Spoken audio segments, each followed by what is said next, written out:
This podcast is brought to you by WTOE Radio at throughoureyes.org.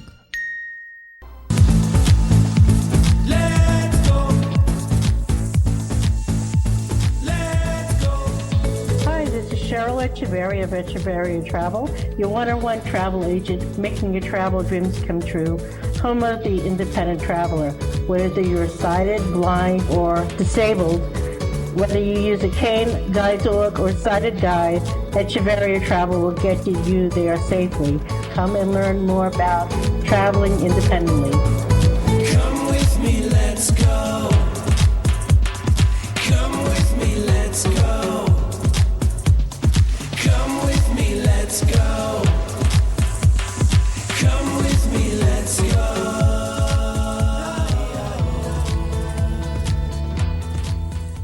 Hello, it's Cheryl Echevarria of the Echevarria Travel Show. How is everybody? We were off for the month of July, and it was a very exciting month, and we'll be talking about that all tonight. July the 1st through the 7th, we were in Orlando at the NFB National Convention. And tonight, my guest, after our 2-minute break, is going to be Margot Downey, who's the president of NYAGDO. That's the New York affiliate of NAGDO. She's also the secretary of the Travel and Tourism Division and also wears many, many hats through NFB of New York and the national organization. Just some housekeeping before we move on with the show. The NFB, our national office, sent out in an email, and I said to Mark Riccobono that I would mention it on the show tonight.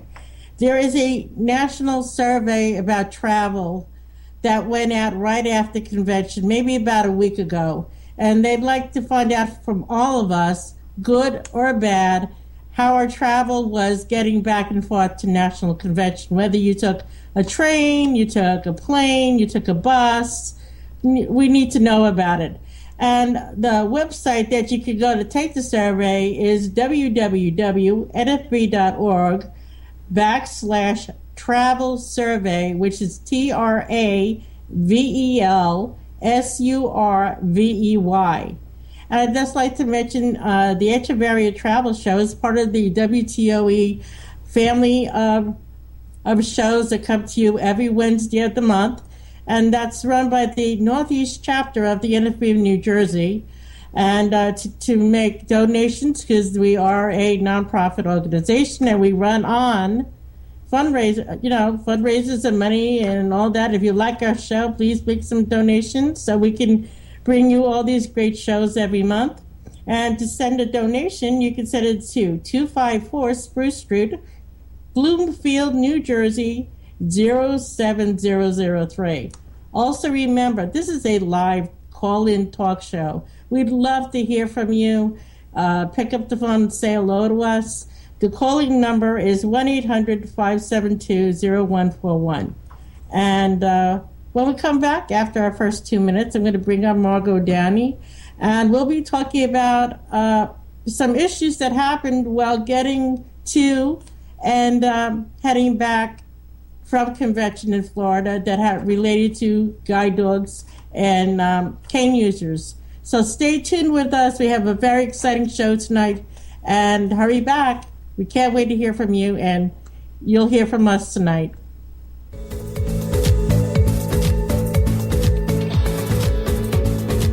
Don't go anywhere. There'll be more show right after these messages.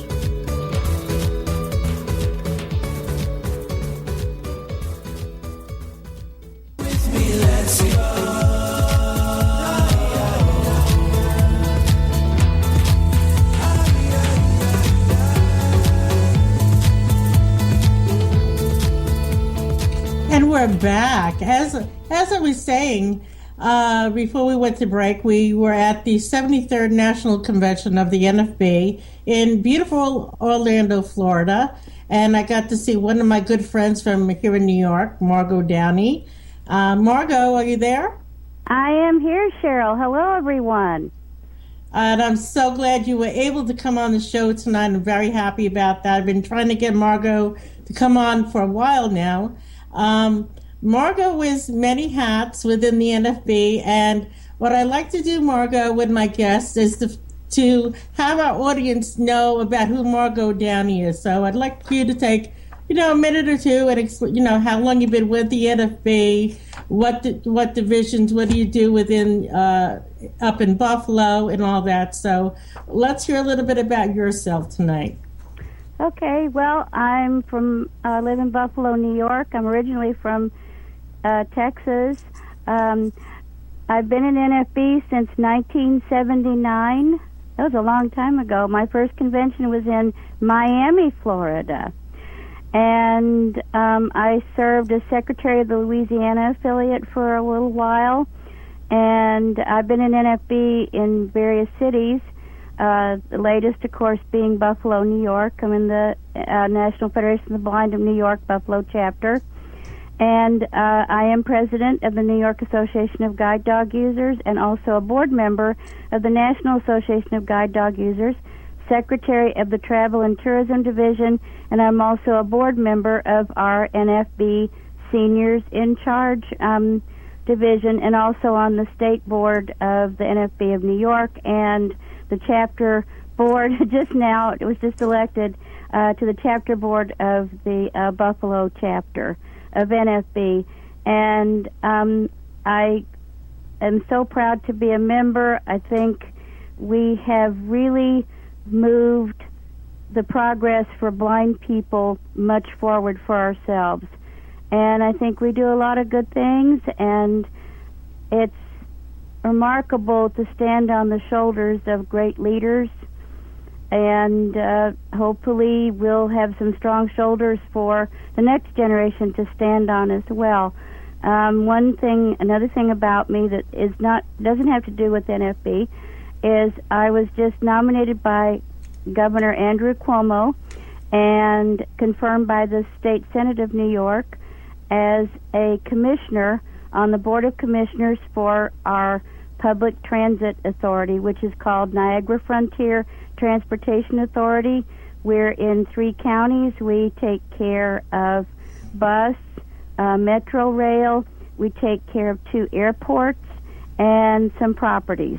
So it's quite an honor to have been appointed to this position. Well, Margot, you wear more hats than I do, so we're very proud of you out here in Long Island and throughout the NFB itself. So I have to say I'm very proud of you as well, and proud to know you and a good friend as well. Before we get on to NFB stuff, can you let me know what exactly you do as being a commissioner with the transportation board up in Buffalo? What exactly do you do?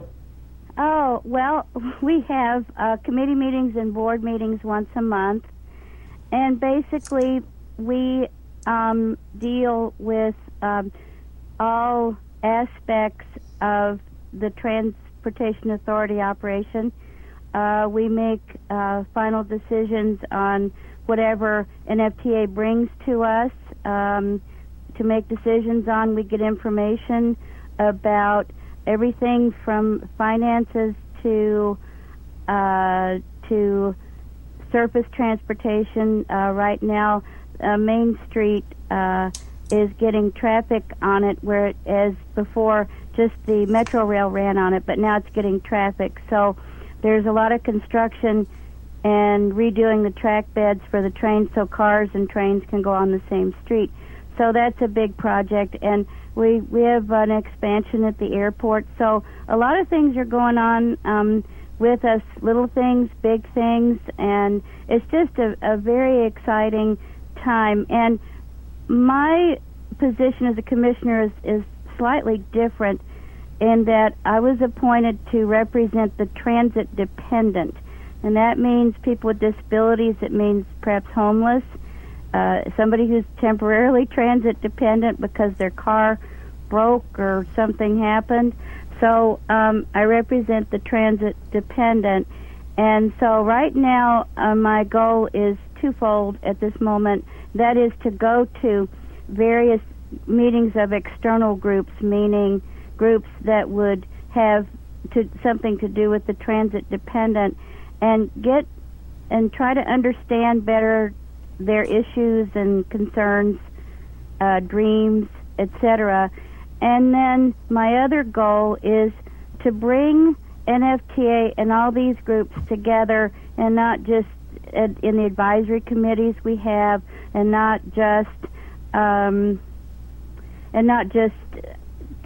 public hearings, which are all important, but to bring people together to find solutions. Because I believe whenever you bring people together to dialogue, to think, to strategize, the answer is definitely in the room.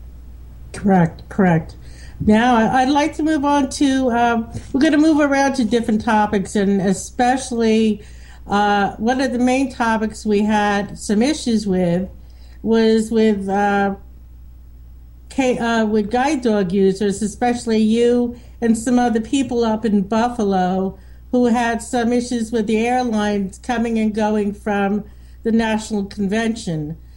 Since I know two other people from Buffalo had almost the same issue, why don't you tell your story, and that way we can educate people about what their rights are on the airlines. Okay. So go ahead. Actually, I had airline issues from Buffalo to Orlando and TSA issues in Orlando. We'll start with the logical one, the airline issues going to convention. Buffalo. I flew on Southwest Airlines. So did some other people who had the same issues. And what I want to do is educate the public first. The Air Carrier Access Act says that we can choose where to sit, especially if it's an open seating aircraft like Southwest, but we can choose anyway. And also we can choose whether to pre-board or not. We can make these decisions ourselves. The FAA says that no one or nothing can block an aisle or an exit. I believe every NFB member and every person in the public would agree that we don't want to block aisles and exits. Correct. Now, having said all that, when I got to the gate, the Southwest gate, I usually go to the gate agent and say, "Hi, I'm here," and she wanted to look at my boarding pass, which I really don't care, but she put it in a pre-board sleeve, and I noticed that, and then she said, "Well, you have to pre-board because of the dog." I said, "No, I don't have to. It's a choice that I am making today. I am choosing to pre-board with my dog."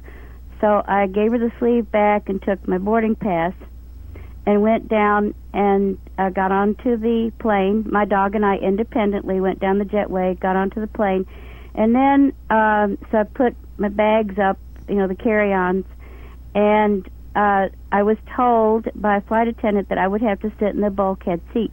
That for anybody who doesn't know, is the front seat in the plane generally, and in Southwest it's the very front seat, and there's a wall there, and so I said, "No, I don't have to sit in the bulkhead." I said, "Some people do choose that, but I choose to sit in regular seating, and my dog knows how to arrange himself right by the window, the wall of the window seat there." And so I just said, "Excuse me," and took my dog back there, and we went in, sat in the window seat. He arranged himself. He was not blocking anybody. Neither was I. Neither were my bags. We were just perfectly happy. The flight attendant assured me that the FAA will fine her because I'm sitting there, and I shouldn't sit there. And she was just going to go talk to people and check her manual. And I said, "Well, you know what? I tell you what." I said, go get a copy of the Air Carrier Access Act. Come back and read it to us." So she went off somewhere, and I guess talked to people, was gone quite a while. The plane was delayed. She came back, sat down, not by me, but in the aisle seat. And she said, and I kind of turned my face to the window, and I said, "If you're asking me to move," she said, "Oh, no, if you prefer to sit here, I will, that's fine. But on the trip back, you'll have to sit in the bulkhead because the plane will be full, and we just can't let somebody sit by you."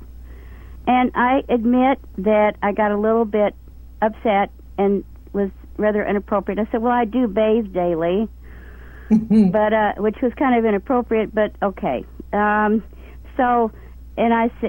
I said I don't have to sit in the bulkhead in any case unless I choose to sit there. And she said, we'll have a copy of the manual for you on your return. I said, oh no.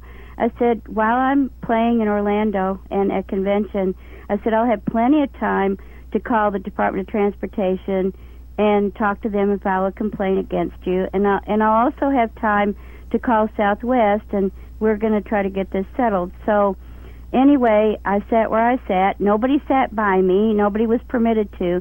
There was a guy in the aisle who informed the flight attendants that if he ever flew Southwest again and saw somebody treated as badly as I was, that he would say something to somebody. So, and he's head of the architecture school or something at UB, at University of Buffalo. But anyway, so I got off the plane and went, did my thing. And the next day, this was on a Sunday, so the next day I called Department of Transportation, talked to them. They said that I was right. And I said, well, I'm going to file a complaint when I get home with you. But I said, I need a short-term solution for me and my friends who have also had trouble with Southwest, coming to Orlando. And I said, so I need a short-term solution. So he called Southwest, contacted them. Their chief complaint resolution officer called me, and we had a discussion. At first it was a rather faltering, not very communicative discussion, but it got better. She understood what happened. I understood what she was trying to say. And she sent out a report that said, the only thing they don't want is people and things to block aisles and exits. Right. So I did get a $150 travel voucher from Southwest, but I did tell her, I said, now, you know what? I said, you can retract this if you'd like, because I appreciate the voucher, but I'm still going to file the Department of Transportation complaint because they need it in their database. So she still gave me the voucher. She understood. And all of us that I know of had a wonderful trip back on Southwest. Nothing was said to us. We made our choices as to how to conduct ourselves. The dogs conducted themselves very well. By the way, coming back in my row, we had 3 humans and 2 dogs, and it was regular coach seating. And I want to emphasize that. And we all did quite well. All 5 of us slept on the way back. The dogs didn't fight. They had room. My dog's head was on the other dog, and they were both sleeping. Mm-hmm. And so it turned out just fine. In Orlando, I had a TSA officer with me. She didn't offer me the private screening. She started to pat down right in the middle of the area, and we kind of got over that issue. And then she forgot to search my dog, and I had to remind her to do that. And so I filed a complaint against with TSA, and the person in Orlando, the head of TSA there, called me and said that the employee was reinstructed and disciplined. So that was fine too. But it was, when we have these issues, we just have to know what we're doing, know what we're talking about, and just stick to it. Well, Margot, that's great that you brought that up with guide dogs. Normal, and in general, I have to say, I've had, now, where I fly out of Islip, New York, and I take Southwest all the time, and not everybody's going to have issues with Southwest, but please, people, if you have a guide dog, or if, in this case that I'm going to bring up, if you're a cane user, there are certain rules that, yes, you do have to follow when you're traveling on any airlines. Yes, with your dog or with your cane, you cannot have anything blocking the aisles. People that are cane users, we did have somebody from Iowa who I happened to have booked their airfare to and from Orlando, and they took United Airlines, and I told him what to do to complain to the Department of Transportation, and to United and all that. And I also sent it down to National as well, that people that are traveling with canes, you are allowed. Now, I know some people that use their straight canes do keep their cane beside them between the window and the chair you're sitting, or they'll put it lengthwise underneath the seat. But if you don't do that, you do, like I said, you do have a right to keep your cane with you. But this gentleman had his cane taken away from him because the same thing. They had an uneducated flight attendant who insisted that he put his cane above in the area where you put, of course, your carry-on luggage. And he's flown many times. He said, "No, I'm going to keep my cane by my chair here. I'm putting it by the window. I'm a very well trained person." And they put it away. And then they also moved his seat because he was sitting in an emergency exit row. Now, for the time being, it does say with the Aircraft Carriers Act and the FAA that if you're deaf and if you're blind, they will ask you to change your seat because of your disability. But Marco and I both know that in the past there have been some simulations done where they have taken, at least I know, blind people and have done, shut off the lights on the plane and done emergency evacuations and stuff. And because us being blind, we're used to being in the dark anyway and stayed calmer and follow the directions a lot better than some of the sighted people on that. Unfortunately, the laws haven't caught up with certain things yet, but we all have to know what our rights are and try to be patient and but you have to put your foot down as well. If you know you're right, like Margot knew what she was talking about, do not back down, because as soon as you back down, I'm not going to put out there that you're representing millions of other blind people traveling. I don't want to give everybody, the mother's guilt here. But, if you know your rights, stick to them, because, it's better for you in the future. Maybe the flight attendant may learn something that they didn't learn before, wasn't trained properly. So remember, be patient, educate, advocate, and try to stay as calm as possible, not, get upset. I mean, yes, people get upset, and, that's part of nature for anybody, and you have a right to get upset, but let's just remember to stay calm and everything else. What I normally do is, and not everybody's going to take my advice, it's just some advice. If you know you're going to be traveling on a plane, and this is for a cane user, not for a guide dog user, there are the long, straight canes that don't fold up.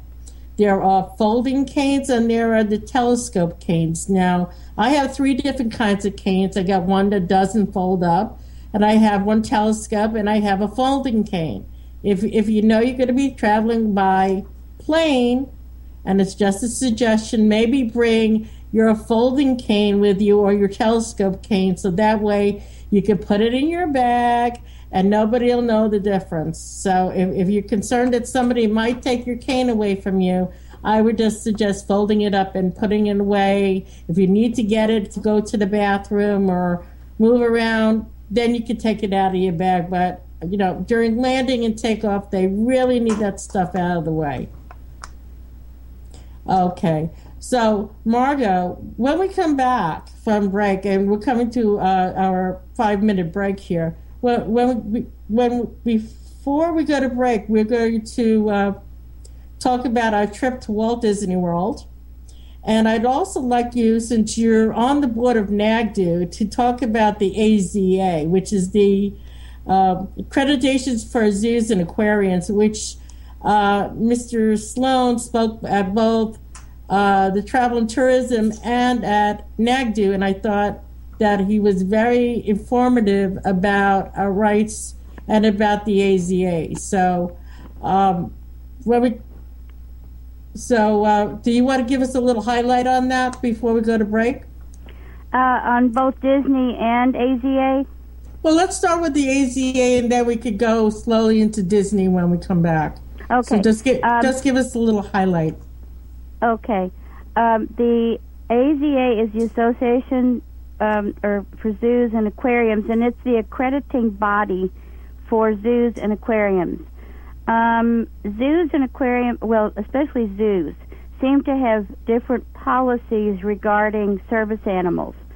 And some zoos, we had one person just visit the St. Louis Zoo, and that zoo they didn't have really any policy except the dogs are welcome. She was able to go into all parts of the zoo, and she was able to, go anywhere she wanted to go in the zoo with her dog, her guide dog. I'm still working on a lot of things that come up, and I haven't been able to do it, to visit a zoo in Syracuse, New York, that has a policy that if you want to go into certain areas, and I really don't know what those are, then somebody will hold your dog and you can go into the area because of past history. And I want to just very quickly mention that AZA is trying to work with us to make the zoo policies consistent, almost a no policy, where the dogs are welcome and each person can kind of figure out what his dog should or shouldn't be doing. We talk about perceived threat versus direct threat. And Margot, why don't you hold on to that thought, and we'll bring that up as soon as we come back from our 4-minute break. So, and we also have a call. So when we come back, we're going to take our call and talk about perceived versus unperceived. So we'll come back in a few minutes.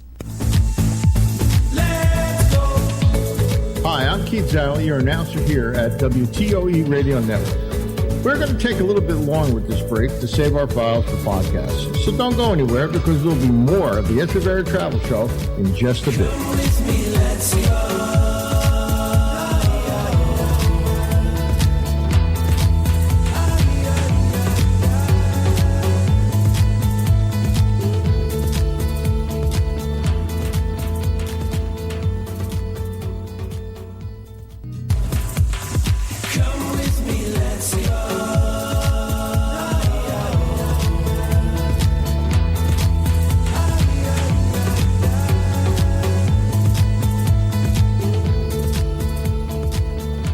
Welcome back to the Echevarria Travel Show on the WTOE Radio Network.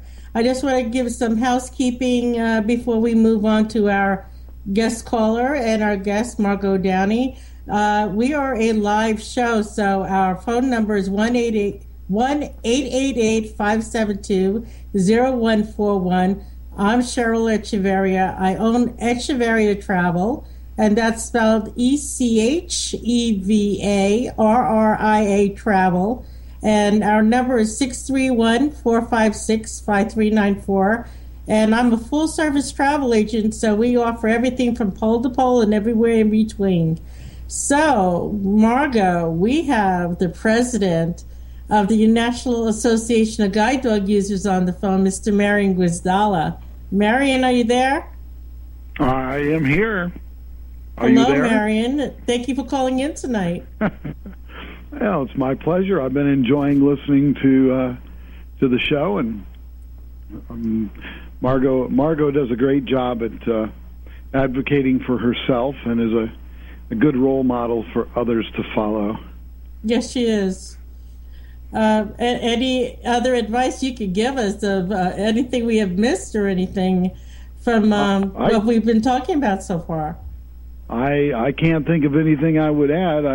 Margot's advice of unknowing and understanding the law and not succumbing to the intimidation is very good advice. I've had similar issues when I was traveling. I was on my way to Colorado, and I didn't have my guide dog with me at the time. I was going to Colorado on a ski trip, and I left my dog at home, and I had someone who was telling me where I needed to sit, and that I needed to sit, of course, with my family, because, of course, I was I was blind. It's like I was traveling with my family. My family had their seats, I had mine, and I was quite content not sitting with them. I was going to sit with other people and chat with them, but it was a really embarrassing thing they did, and I called it to their attention.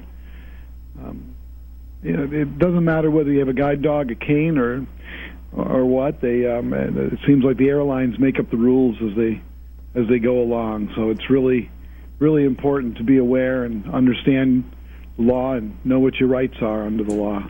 So Margot did a great job. I wanted to ask you, did you ever find out that issue with Carnival you were asking me about, and any advice you can give our listeners out there about that? Oh yeah, a little bit of background. I had a call to the NAGDU Information and Advocacy Hotline from someone who had booked travel on Carnival, and they had sent him a form that they told him he needed to complete, sign, and fill out, and the form basically outlined Carnival's service animal policies, which the policies are okay and they're compliant with the law. And it also had a phrase at the end of it that said that the individual agrees to hold Carnival harmless for any liability caused as the result of the presence of the service animal.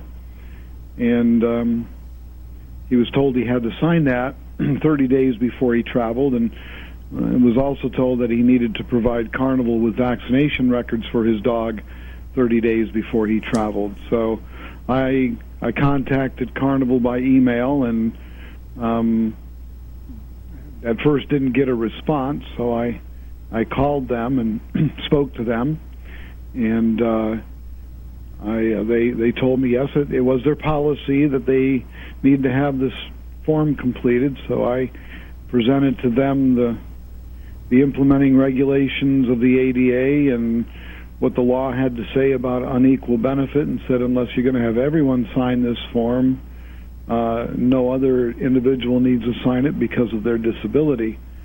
And they said they would check with their legal department on that, and then we took up the issue of vaccinations, and they said, well, we need to have the vaccinations 30 days prior to traveling, because we go to ports of call that require vaccinations. I said, yes, but the ports of call require the vaccinations 48 hours before traveling, and there's no need for you to get vaccination records. You cannot require them as a precondition for travel.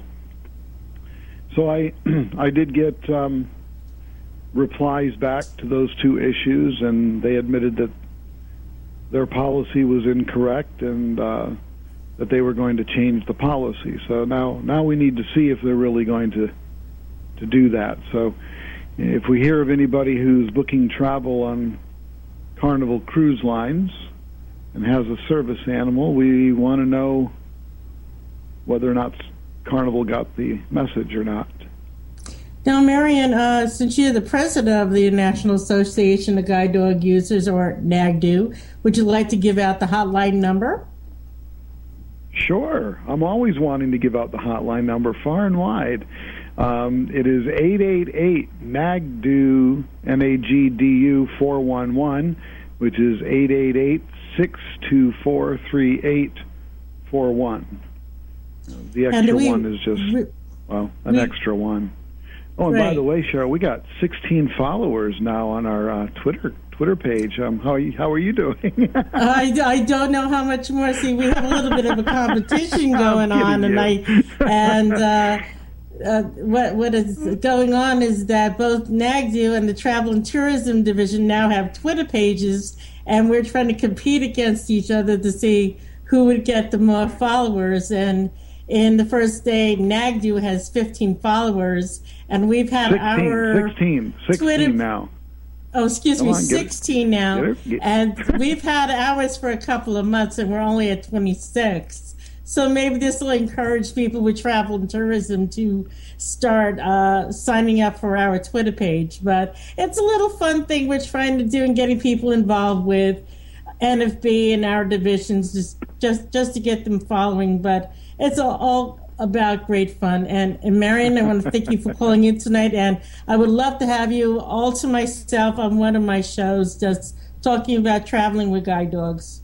No problem. My pleasure. We'll do it anytime. Anytime. Okay, and say hello to Mary, please, and have a great night. I will. Thank you very much, and keep up the good work, Cheryl. Keep up the good work, Margot. Thanks, you. Marion. Take care of yourself. Bye-bye. Okay. Marion's funny. I really like Marion Guizdala, and he's out of Tampa, Florida. He's with the NFB of Florida and the Tampa chapter down there. Margot, before we went to break, you were talking about perceived and I guess assumed or perceived threat.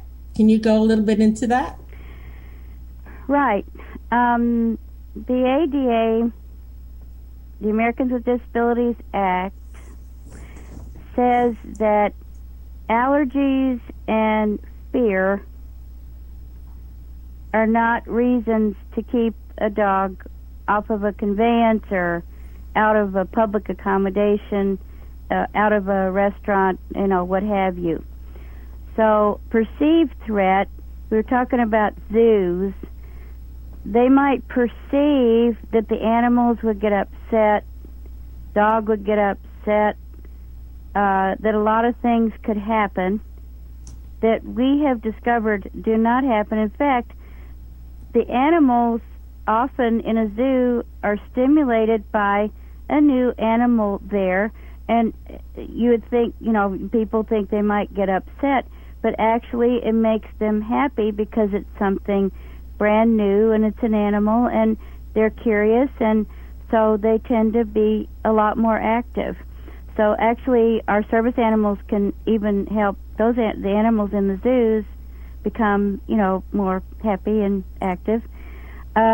So past history is also not a reason to keep a guide dog out of certain areas of a zoo. Now, what Disney World does, and probably Disneyland too, is they desensitize their animals to the service animals. I don't know how they exactly do that, but they do that. And also, they might, in their website, they don't exclude people from certain areas like aviaries and the big cats and all, but they mention that you might want to consider whether you'd want to take your dog into those areas, but they don't tell you can't. Correct. And at what point, Margot, first of all, I want to let you know, Lenny is showing a picture of Arrow, so I don't see it myself, but when somebody is looking at the show tonight or on YouTube, when we see the recording of it, they'll see the picture of Arrow. And just going back a step or two, a couple of years ago, Nelson's Job had its annual picnic at the Bronx Zoo. And when you were saying about how it stimulates the other animals in the zoo and make them happy, we went into the monkey house with Max, and we were, it's an enclosed monkey house, and the monkeys are behind a window. And there was one monkey that Nelson kept saying, the monkey kept banging on the window because it was so excited to see Max that, in fact, when you go from one exhibit to the other, there's a wall there. So the monkeys don't get into the other rooms with the other monkeys. I guess that's to keep them separated. And the other monkey kept banging on the other wall because he wanted to go into the other room. So we had to walk back out, and the monkey was just so happy that when we left, he didn't want Max to leave, and Max didn't want to leave either. So it does make the other animals happy. It's like us seeing other people we haven't seen before. Some of us like other people, some of us don't. But, animals are just interested in us as we are of them. But we were starting to talk about Disney, and as being part of the Travel and Tourism Division, and Margot is the secretary of our division. And also, you've heard on my radio show that I've had Mark Jones on in the past, and he's the manager of accessibility, and him and his team only take care of accessible issues at Disneyland, Disney World, the in California, the resorts, the cruise lines, the new Hawaii destination, anything to do with Disney, his team takes care of it. And when we were at Walt Disney World for the day, and Margot was there, and Milton Taylor, who's our treasurer, and his wife, and Nelson, and we also had Anahit Labar with us, and we had Mark and his team. We took a day at Walt Disney World, and we tried their new, well, it's not exactly new, it's about 5-10 years old, and it's called the Wayfinder, and it's used by people that are blind or deaf, and it's about the size of a big cell phone, and it has all different shaped buttons on it, but it worked. It was very amazing to me. I had actually tried it about 2 years ago, and it was your first time using it, so since I already know what it was like, why don't you give your experience of using the Wayfinder when we were in Walt Disney World? Oh, thank you, Cheryl. The first thing I want to say is that's the most fun working trip I ever had. I mean, we worked and played. Well, it's Walt Disney World. I mean, you turn into the biggest kid in the world when you're down there, but it was really, we really had a lot of fun. We did. The device, as Cheryl said, it's rather flat, and you hang it around your neck, so you don't, because you can't really carry it too easily, and you have an earpiece. For a deaf person, it would be set up with captioning so they could view the updates and everything. So anyway, what this device does, it has two aspects to it. When you are outside walking through a park, and all the Disney parks have their own set of Wayfinder devices. When you walk through the park, it tells you where you are, basically. And they're updating it even more, so it'll tell you even more specifically where you are. But it might say that you're between the Haunted Mansion and the riverboat ride at Liberty Square. So it'll tell you, so you know where you are, and it'll give you updates periodically. You can get more detail about these updates if you'd like. When you're inside an attraction, however, it changes and it describes the attraction. For example, when we rode the new Winnie the Pooh ride, which, that, by the way, was Arrow's favorite ride, it described the gopher popping up and the gopher spitting water at us, and it told us that we were bouncing through. Of course, we could feel it, but it told us we were bouncing through the woods with Tigger on his long legs, and it just gave all kinds of descriptions so that you understood what the woods looked like and the characters looked like, and of course you saw Pooh with the honey jar and all those things. So it was as you rode through. So it was fun, and we also rode the Under the Sea Little Mermaid movie ride, and the dogs didn't even mind going under the sea, slipping backwards under the sea. We also rode the Haunted Mansion, and I don't know about Max, but Arrow did not mind when the ghost, that wanted to come home with us, came and sat in our carriage with us. He didn't even seem to mind the heads popping out of the organ and all the crazy stuff going on. So we rode those things, and the descriptions were given as to what was happening, and that really made it even more worthwhile. I mean, there were sounds in the rides and music outside and all that kind of thing, but it just made it, it made it what Disney wanted us to know.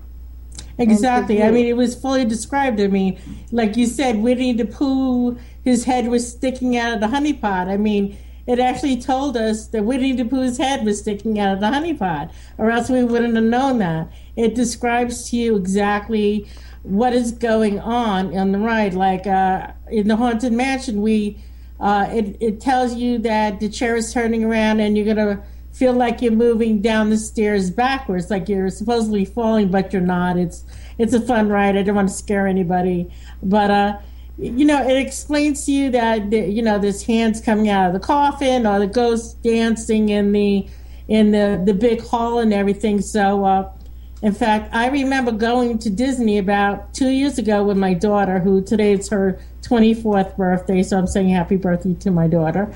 We went to Walt Disney World in 2011, and it was the first time I used that since losing my vision. And we went on It's a Small World ride, and I started crying. And my daughter's like, well, what are you crying for? I said, it's the first time coming back to Disney since I lost my vision that I can enjoy the rides again, because it's describing to me what I used to be able to see, and now I can see in my ears that they got it right. They're describing it correctly, and it made me feel so good that somebody can enjoy this, and somebody that's blind that's never been to Disney. And I hear it all the time. Well, what can a blind person do in Disney? They can't see anything. Well, this device lets you see with your ears. It tells you exactly. I mean, like Margaret was saying, there's certain, if you want to know more, like, okay, there are bathrooms in the area, or the restaurants have American food or Italian food or something. They don't have it yet where it's giving you, okay, it's 100 feet to the castle, and in this restaurant you can get hamburgers and the price and all that. They're working on it. But to have something like this available to people that are blind and also deaf is wonderful. Plus, when you go to each one of the parks, first of all, just a little bit of advice. When you go to each one of the parks and you get your ticket, go straight to the guest services, and you're going to get these wayfinders. And it's $25 each to rent, but you get your money back. They just don't want you walking off with it, basically. That's what the $25 is for. Also, make sure they're setting it up correctly. I've had people tell me, well, we've had it and it only didn't work properly. A little bit of advice: sit there for 2 or 3 minutes inside of guest services. Make sure you understand how you're using it. Make sure the guest services person is teaching you how to do it the right way. If they're not, get somebody else, because you're paying to use this. You paid a lot of money to get into Walt Disney World, and it's great. There are people out there listening to us and getting it done right. Couple other things when we with the Travel and Tourism Division, as you know, our very first trip is coming up in October 9th through the 13th. Unfortunately or fortunately, we're not taking any more people. The last day was July 12th to make payments, and we have 27 people going. So Margot will go to raise a lot of money for our division. And for those that are interested, membership is opened anytime, $10 a year. Whether you're with the NFB or not, you can join the Travel and Tourism Division. You can get in touch with me at 631-456-5394, or we have our email at info@nfbtravel.org.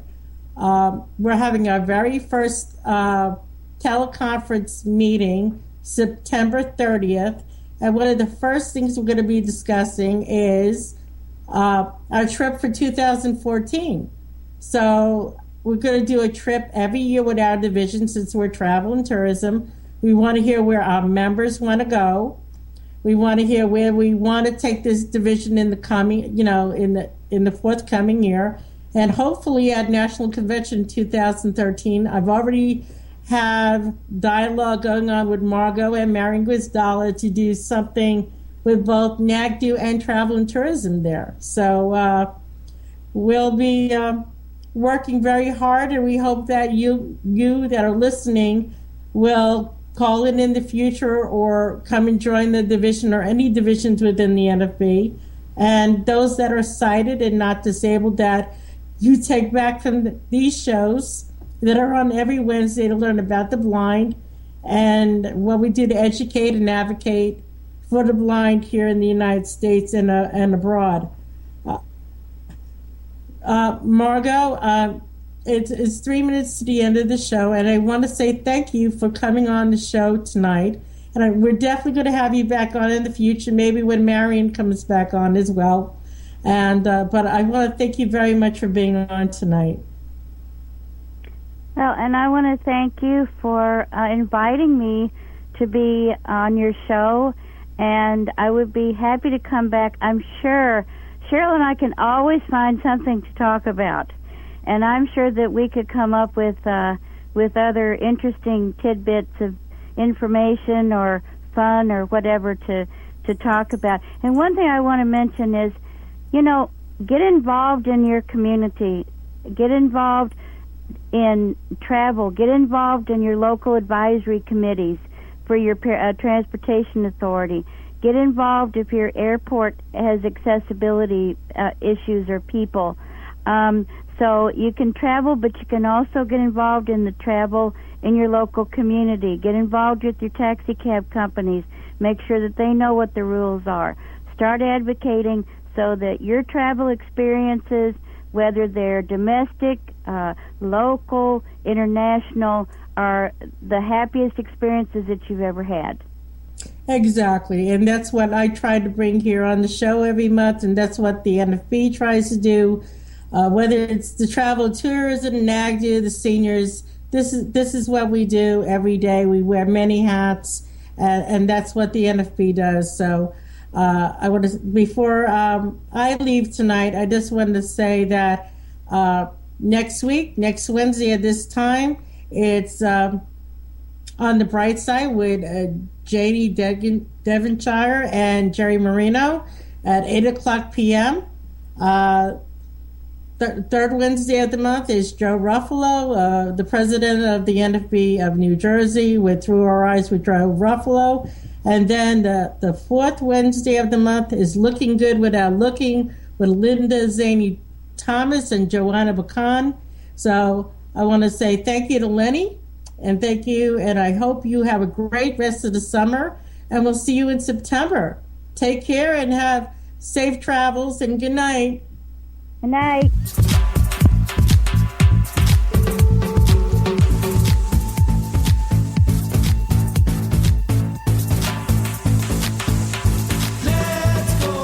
The Echevarria Travel Show is brought to you by Echevarria Travel, home of the independent traveler since 2009, specializing in worldwide destinations for the blind community. For more information on Echevarria Travel, call Cheryl at 631-456-5394 or email her at reservations@echevarriatravel.com.